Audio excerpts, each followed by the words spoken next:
5. bab.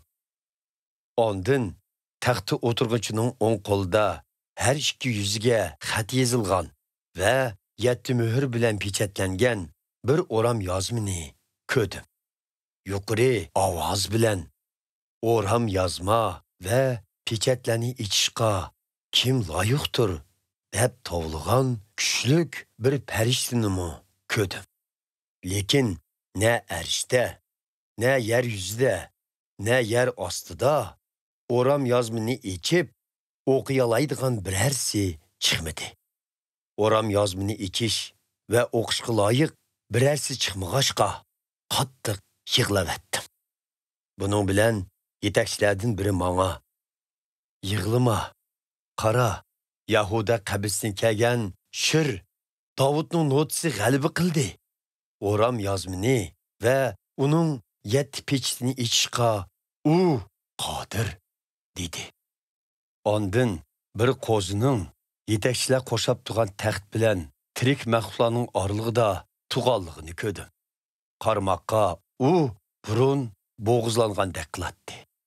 Qo'zining 7 munguzi va 7 ko'zi bor bo'lib, bu ko'zlar Xudoning butkul dunyoga avatgan 7 ruhi edi. Qo'zi berib, taxtda o'tirg'uchining o'ng qo'lidan o'ram yozmini oldi. Yozmini olganda 4 tirik maxluq va 24 yetakchi uning oyig'i bosh qo'ydi. Ularning har birining qo'lida chiltar va isiriq bilan to'lgan oltin tovoq bor edi.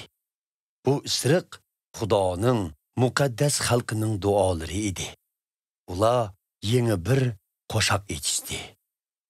O'ram yozmini ilishqa va pechatlarni ichishqa loyiqsan.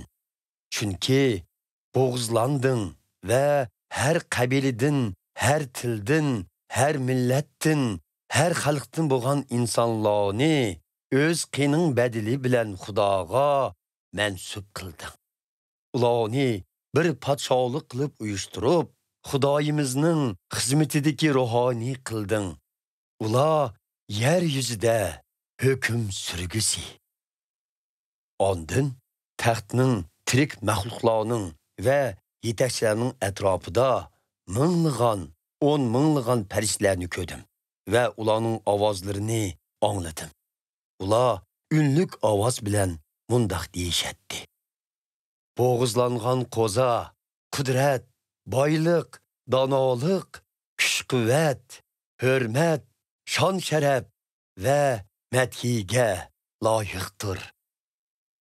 Men yana arsh, yer yuzi, yer osti, dengizlar va koinotdagi bütün jonliqlarning deginini angladim. Madhiya, hurmat, shon-sharaf va qudrat taxtda o'tirg'ichga va qo'ziga mangu mansub bo'lsin. 4 tirik maxluq amin deb javob qaytardi. Yetakchilar yagi bosh qo'yib taxtda o'tirg'ichga va qo'ziga sajda qiladi.